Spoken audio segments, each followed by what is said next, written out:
జనగామ జిల్లాలో ఆసుపత్రిలో కళ్లెదుటే అన్యాయం జరుగుతుంటే సహించలేకపోతున్నారని ఒక యువకుడు వినూత్న వేషధారణతో ఆందోళనకు దిగాడు.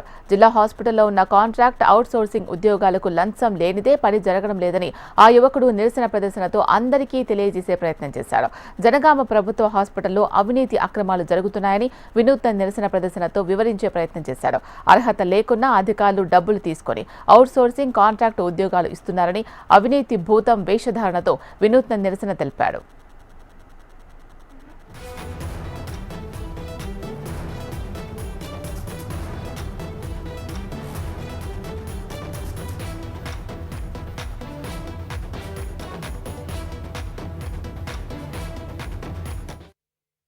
అదే వేషధారణలో అంబేద్కర్ విగ్రహానికి వినతి పత్రం అందజేశాడు. 5 లక్షలు ఇస్తే చాలు, అర్హత లేని వారికి అధికారులు అవుట్సోర్సింగ్ మరియు కాంట్రాక్టు ఉద్యోగాలు ఇస్తున్నారని జనగామ జిల్లా కేంద్రానికి చెందిన నాగరాజు అనే వ్యక్తి బస్టాండ్ చౌరస్తాలో అవినీతి భూతం వేషధారణలో కనిపించాడు.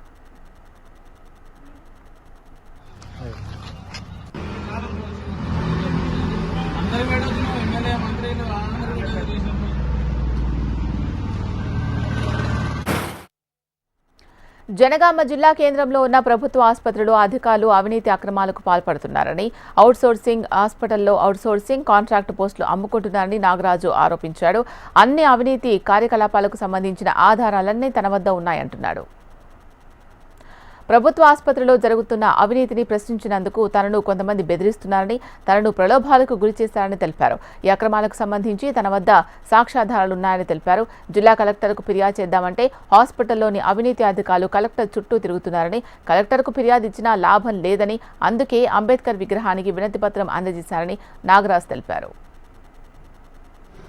ఎన్జిఓ అధ్యక్షుడై ఏ కలెక్టర్ రాని ఆ కలెక్టర్ వెంబడి తిరుగుతూ ఆ కలెక్టర్ చుట్టూ తిరుగుతూ అధికారులను తప్పుదోవ పట్టించి నిజంగా ఉద్యోగాలు పొందవలసిన వాళ్ళను పక్కన పెట్టి ఈ దొంగ సర్టిఫికేట్లతోటి ఈ రికమెండేషన్లతోటి నిజమైన నిరుద్యోగుల పొట్ట కొడుతున్నారు.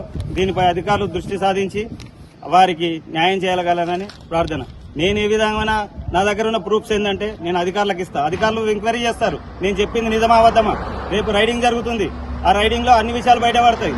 నేను ఒక్కరి గురించి కాదు, నా దగ్గర అన్ని వివరాలు మీకు ఫోటోలు ఇస్తాను, మీరు ఫోటోలు తీసుకోండి. ప్రతి ఒక్కదానికి నా దగ్గర ఆధారం ఉంది. నా ఆధారాన్ని నన్ను ఎన్ని భయభ్రాంతులకు గురి చేసి నన్ను ఇబ్బంది పెట్టుతుర్రో వారికి సమాధానం ఒకటే.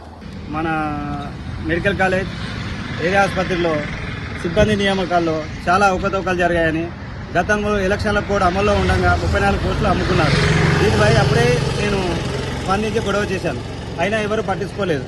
మరి మొన్న పడ్డాయి పోస్టులు, అందులో అక్రమంగా ఫేక్ సర్టిఫికెట్ పెట్టి 34 మంది ఫేక్ సర్టిఫికెట్ పెట్టి మిగతా వాళ్ళు పైరోలతోటి ఈ ఉద్యోగాలు పొందారు.